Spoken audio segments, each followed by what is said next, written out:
So welcome friends, ride with সুবীরের আরও একটি ব্র্যান্ড নিউ এপিসোডে তোমাদের সকলকে স্বাগত জানাই। আজকের এপিসোডটা অবশ্য আগের ভিডিওরই কন্টিনিউয়েশন। আগের এপিসোডটা যারা মিস করে গেছো অথবা এই ভিডিওটাই প্রথমবার দেখছো তাদের জন্য আগের ভিডিওর কিছু অংশ তোমাদের দেখাই, তাহলে বুঝতে সুবিধা হবে হঠাৎ করে আমরা এই জায়গাটায় কী করে এলাম আর কেনই বা এলাম। আগের ভিডিওর লিঙ্কটা আমি ওপরের আই বাটনে দিয়ে রাখলাম, তোমরা অবশ্যই দেখতে থাকো আজকের episode.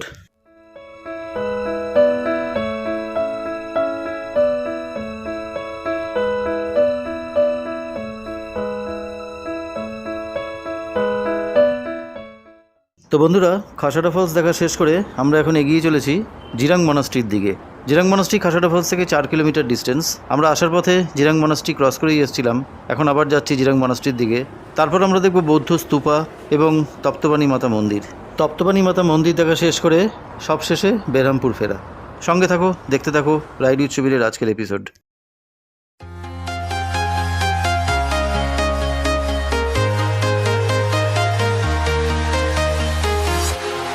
Walking alone, the streets are empty. The only thing I can see is my own silhouette. I'm getting stronger, step by step. The clock is ticking, but there's no time for me. বন্ধুরা, আমরা পৌঁছে গেছি Jirang মনাস্ট্রিতে। Main gate cross করে এগিয়ে চললাম ভেতর দিকে। বাদিকে একটা সুন্দর লেক রয়েছে, যে লেকটার জল একেবারে নীল। বন্ধুরা, এই জিরাং মনাস্ট্রির আরও দুটি নাম আছে, একটি পদ্মসম্ভবা মহাবিহার আর একটি থুপটেন মাইন্ডলিং মনাস্ট্রি। এই মনাস্ট্রির উদ্বোধন করেন স্বয়ং দলাই লামা 2010 সালে। চারিদিকে পাহাড় বেষ্টিত ওড়িশার গজপতি ডিস্ট্রিক্টের মধ্যে এটি অবস্থিত। ইস্টার্ন ইন্ডিয়ার সবচেয়ে বড় মনাস্ট্রি এটি। এই মনাস্ট্রির পাশেই রয়েছে একটি বৌদ্ধ স্তূপা। এই মনাস্ট্রি এবং পার্শ্ববর্তী অঞ্চলকে লিটল টিবেট অফ ওড়িশা বলে সম্বোধন করা হয়। বন্ধুরা, আমরা পৌঁছে গেছি জিরাং মনাস্ট্রির সামনে। সামনের দৃশ্যটা ঠিক এইরকম, চারিদিকে পাহাড় বেষ্টিত একটা জায়গা। এই জায়গাটা উড়িষ্যার মিনি সিকিম বলা হয়। সত্যি এখানকার কালচার এবং মানুষজন সম্পূর্ণ আলাদা। এটা মহাবিহার, পদ্মসম্ভবা মহাবিহার বা জিরাং মনাস্ট্রি। বাদিকে গেস্ট হাউস, আর এই জায়গাটায় পার্কিংয়ের জায়গা।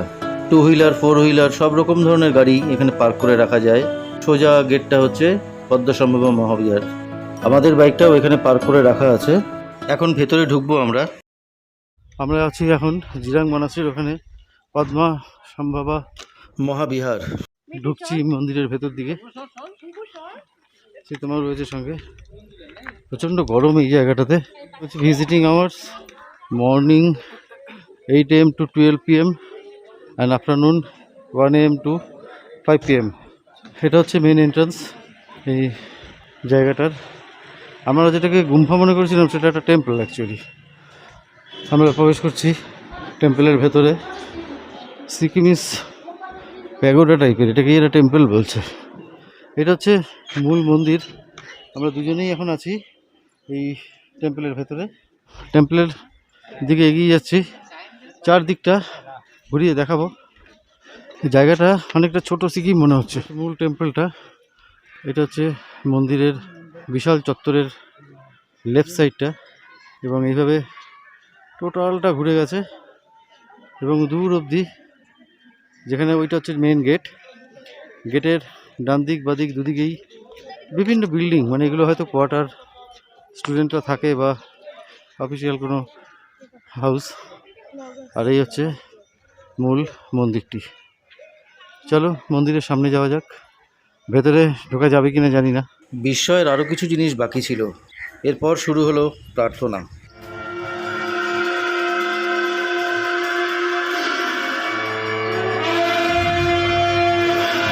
এমন শান্ত এবং গুরুগম্ভীর আওয়াজ আমি আগে কখনো শুনেছি বলে মনে পড়ে না।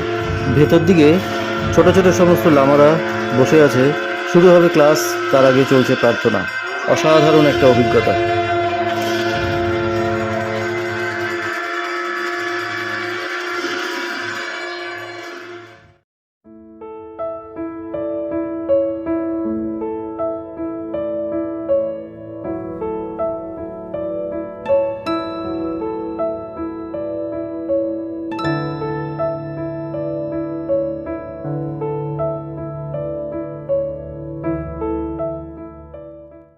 বন্ধুরা, আমাদের এর পরের ডেস্টিনেশন বৌদ্ধ স্তূপা। তবে তার আগে এখানে তোলা কিছু ফটো তোমাদের দেখাই।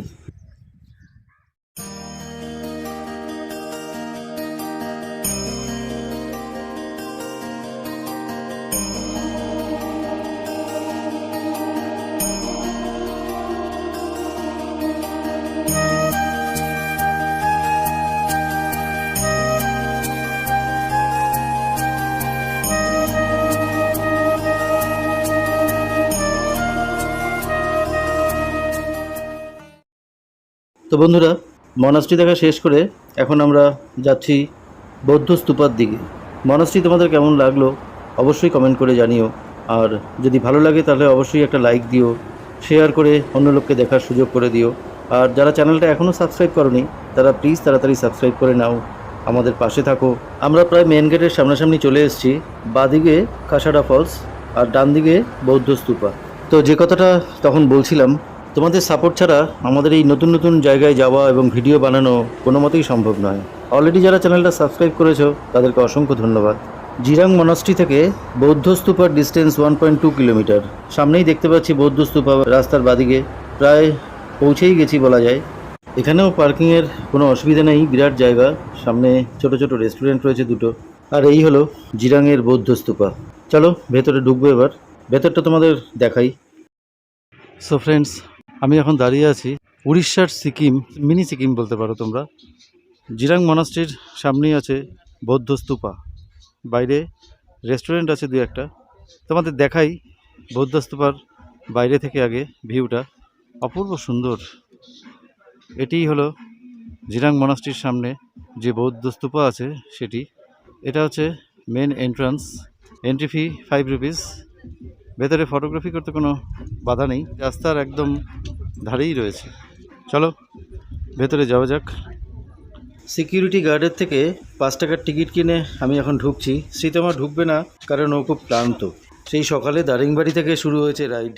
বন্ধুরা, এই হচ্ছে বৌদ্ধ স্তূপা। জিরাং মনাস্ট্রির পাশে যে বৌদ্ধ স্তূপা রয়েছে সেই বৌদ্ধ স্তূপা, অপূর্ব সুন্দর। हाँ हाँ, कलकत्ता से हूँ, बंगाली ब्लॉगर। अच्छा अच्छा, ओ उड़िया, उड़िया में ब्लॉग, हिंदी में। अच्छा अच्छा, ride with Subir, RIDE with SUBIR।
लीजिए, स्टार्ट करिए।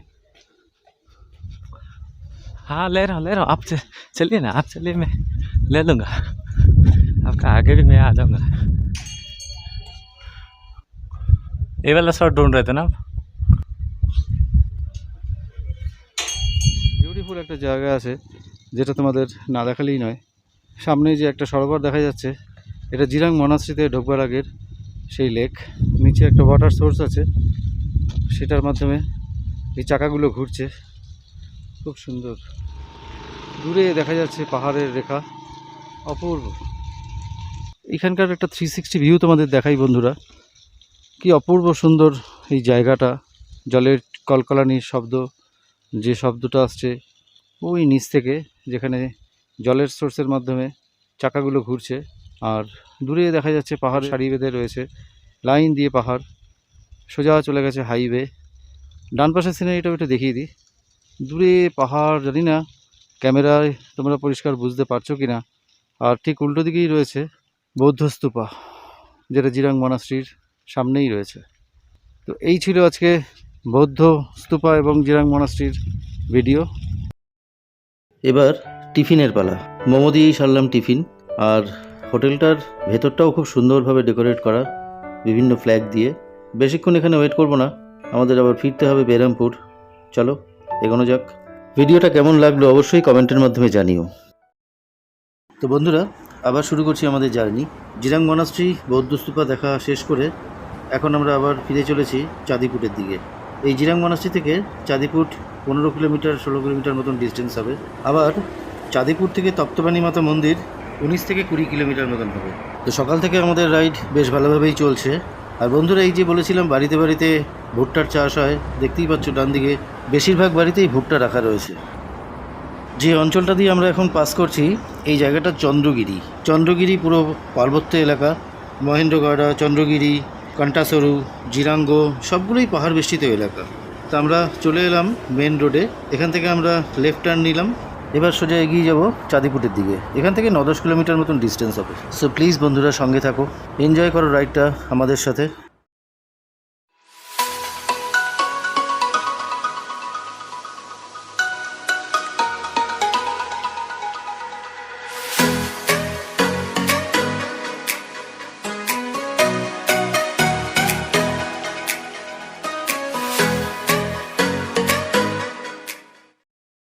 তো বন্ধুরা, আমরা চলে এসেছি চাঁদিপুট।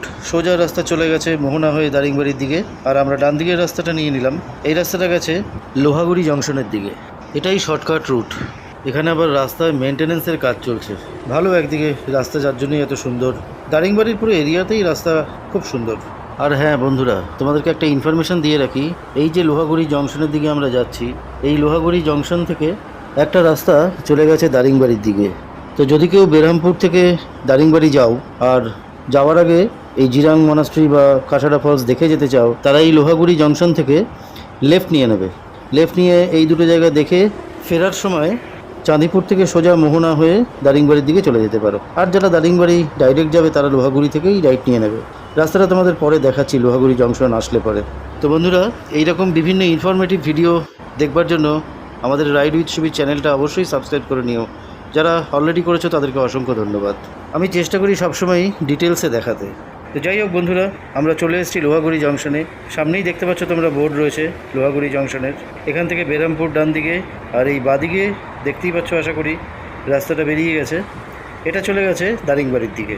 এখানটায় একটু সময় রেস্ট নেব, একটু টিফিন করব, তারপর বেরিয়ে যাব তপ্তপানি মাতার মন্দিরের দিকে। হ্যালো বন্ধুরা, তো চলো এখন আমাদের ডেস্টিনেশন হচ্ছে তপ্তপানি হট স্প্রিং, তপ্তপানি মাতা মন্দির। এগোনো যাক, সন্ধ্যা হয়ে আসছে প্রায়।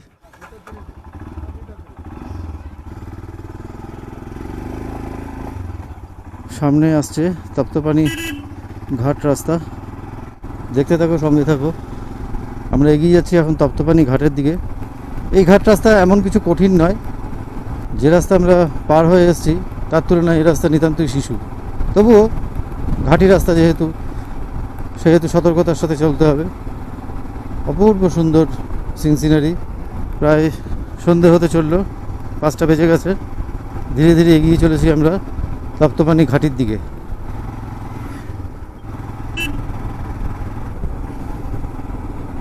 রাস্তা খুব অসাধারণ রাস্তা। দূরে পাহাড় আমরা ফেলে এসেছি। তপ্তপানি ঘাট বিগিনস ড্রাইভ স্লোই চালাচ্ছি, কারণ এখানে বিশাল জোরে চালাবার মতন কোনো কারণ নেই। শুরু হলো ঘাটি রাস্তা। খুব সুন্দর রাস্তা। আর পাহাড়ে একটা হালকা ঠান্ডা ঠান্ডা ভাব তো থাকেই।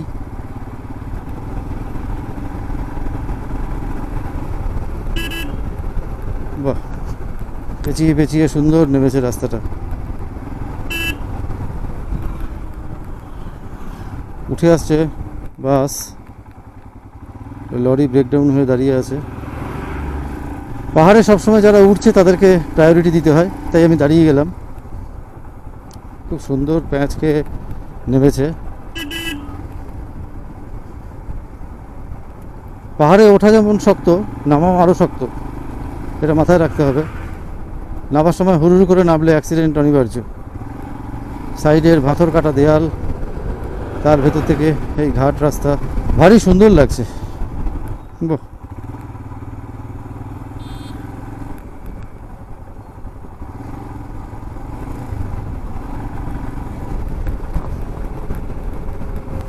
দূরে পাহাড়ের গায়ে পড়ন্ত সূর্যের রোদ্দুর খুব সুন্দর দেখাচ্ছে। সামনে একটা বোর্ড আসছে, কি লেখা আছে দেখা যাক। তপ্তপানি 1 কিলোমিটার, মা নিজ বঙ্কেশ্বরী টেম্পল 40 কিলোমিটার, বেরামপুর 53 কিলোমিটার। তপ্তপানি মাতার মন্দির আর 1 কিলোমিটার সামনেই। বাহ, অপূর্ব।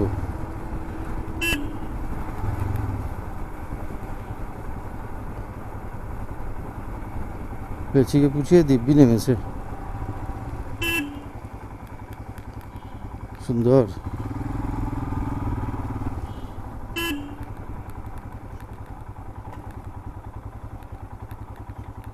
এই প্যাচটাই সব থেকে টাফ প্যাচ এখানকার মধ্যে, যা বুঝলাম।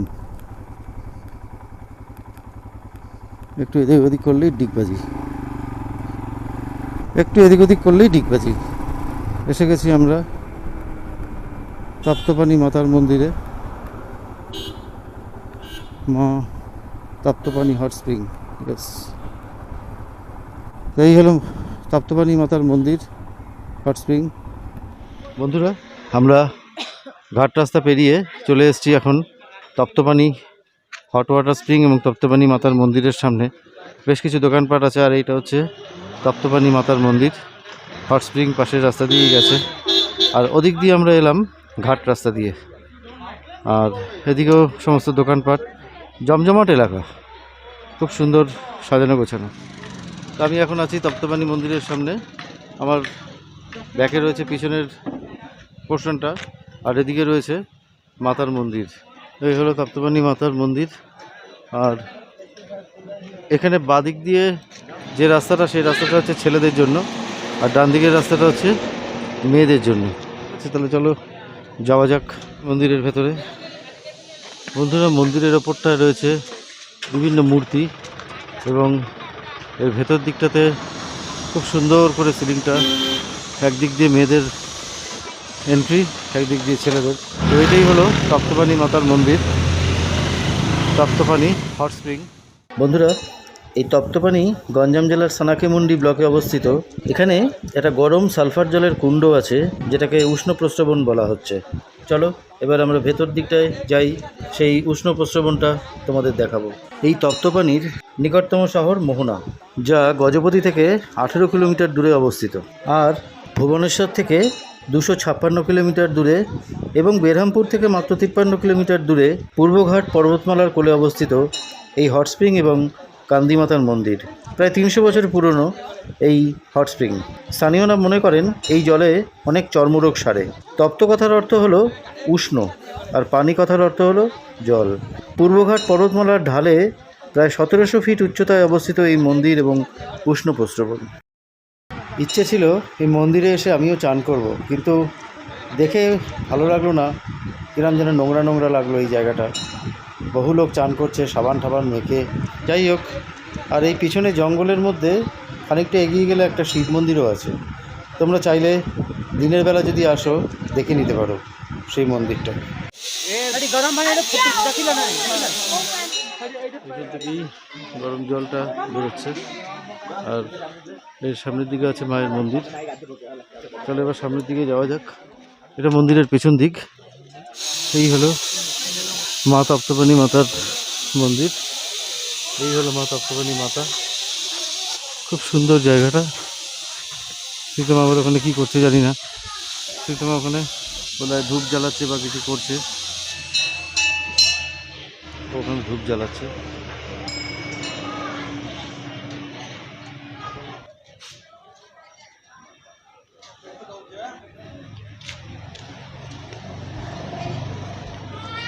মাগো জয় মা। সীতামার পুজো দেওয়া প্রায় হয়ে গেছে, ব্যাক করছে। ও বেরিয়ে এলেই আমরা চলে যাব বেরামপুরের দিকে। তো বন্ধুরা, তপ্তপানি মাতার মন্দিরে ঘুরে গরম জলে মাথা ভিজিয়ে তারপরে এখন এসেছি এই দোকানটাতে, উল্টো দিকেই আছে। এখানে আমরা চা খেয়ে নিয়ে আমার বেরিয়ে যাবো বেরামপুরের উদ্দেশ্যে। আজকে রাত্রিটা চেষ্টা করবো গোপালপুরে থাকতে, একান্ত যদি না পাই তাহলে বেরামপুরই থেকে যাব কোথাও। তারপরে কাল থেকে গোপালপুর ঘোরা শুরু হবে। আর গোপালপুরের সঙ্গে থাকবে রম্ভা, চিল্কা আর তারাতারিণী টেম্পল, এছাড়াও আরও অনেকগুলো জায়গা। জার্নি এখনও শুরু হয়েছে, হবে শেষ হয়নি। সঙ্গে থাকো, দেখতে থাকো রাইড উইথ সুবীর ইউটিউব চ্যানেলের প্রত্যেকটি ভিডিও। তো চলো বন্ধুরা, যাওয়া যাক। এবার আমাদের ডেস্টিনেশন বেরহামপুর, সেখানে হোটেল নিতে হবে আমাদের। হোটেল কোনো বুক করা নেই। তপ্তপানি থেকে বেরহামপুর পৌঁছে আমরা হোটেল ঠিক খুঁজেই নেব। সব জায়গাতেই লোক বলছে গোপালপুরে না গিয়ে বেরহামপুরেই থাকতে, কারণ গোপালপুরে এখন বিচ ফেস্টিভ্যাল চলছে, তো সেই কারণেই হোটেল পাওয়া খুব মুশকিল। সন্ধে হয়ে গেছে কিন্তু রাস্তা এখনও পুরোপুরি অন্ধকার হয়নি। এই দিককার রাস্তাঘাট অতটা স্টিফ নয়। অপূর্ব প্যাচ। আমরা পাহাড়ের প্রায় নিচের দিকেই পৌঁছে গেছি, আর খানিকক্ষণ এই প্যাচ, জিলিপির প্যাচ চলবে, তাহলে এবার আমরা সমতলে নেমে এলাম। শ্রীতমা বোধহয় একটু হাফ ছেড়ে বাঁচলো, কারণ এই পাহাড়ি রাস্তা ওর খুব একটা পছন্দ নয়। বন্ধুরা, তপ্তপানি থেকে বেরহামপুর যাওয়ার এই 53-54 কিলোমিটার রাস্তা কোনো ব্যাপারই নয়, কিন্তু মুশকিলটা হলো যে সেই দারিংবাড়ি থেকে বেরিয়ে বাইক চালানো শুরু হয়েছে আর কন্টিনিউ চলছে এখনও। মাঝখানে এতগুলো সাইট সিন সব দেখতে দেখতে যাওয়া এখন রীতিমতন শরীর ছেড়ে দিয়েছে। যাই হোক, আমরা যে যে জায়গাগুলোর উপর দিয়ে যাচ্ছি সেই জায়গাগুলোর খানিকটা তোমাদের সঙ্গে শেয়ার করতে চাই, তাহলে বুঝতে পারবে আমাদের রুটটা। আমরা তপ্তপানি থেকে বেরিয়ে মার্থাপুর, লেঙ্গুয়াস্টা, দীঘাপাহান্ডি, নারায়ণপুর, গোকর্ণপুর, এরপর কুম্ভঝুরি, বাঘাঝুরি, ভগবানপুর, যশোদানগর, এগুলো ছাড়াও বেশ কিছু জায়গা ছিল যেগুলোর নামগুলো পড়তেই পারিনি অন্ধকারে। আর এরপরে সবশেষে বেরহামপুর। বন্ধুরা, আমরা বেরহামপুর টাউনে ঢুকে গেছি। রাস্তায় আস্তে আস্তে লোক মারফত জেনেছি বেরহামপুরে গান্ধীনগর বলে একটা জায়গা আছে, সেখানে প্রচুর হোটেল পাওয়া যায়। তা আমরা এখন সেখানেই যাচ্ছি। এই গান্ধীনগরে রয়েছে রমালিঙ্গম পার্ক। সেই রমালিঙ্গম পার্কের সামনে গিয়ে আমাদের ফোন করতে হবে, একটা করে কনফার্ম করতে হবে। চলো, আমরা পৌঁছে গেছি রমালিঙ্গম পার্কের সামনে। বন্ধুরা, এই বেরহামপুর জায়গাটা খুব জমজমাট এবং ওয়েল পপুলেটেড। প্রচুর দোকানপাট, খাবারের দোকান, জিনিসপত্রের দোকান সব ছড়িয়ে ছিটিয়ে রয়েছে। সীতামা ফোন করে কনফার্ম করছে হোটেলটা ভুবনেশ্বরী লজিং হাউস। তো আমরা বেরিয়ে পড়লাম। সোজা রাস্তা দিয়ে যেতে হবে আমাদের এই ভুবনেশ্বরী লজিং হাউসের সামনে। ওইখানে আমরা রুম বুক করেছি এবং খুব কম পয়সায়। চলো তোমাদের দেখাবো আমাদের ভুবনেশ্বরী লজের অ্যাকোমোডেশন, তবে সেটা নেক্সট এপিসোডে। আগামী পর্বগুলোতে থাকছে প্রচুর নতুন নতুন জায়গার ভিডিও। আজকের এপিসোডটা এখানেই শেষ করছি। দেখা হচ্ছে খুব শিগগিরই নেক্সট এপিসোডে। Thank you, take care and good bye.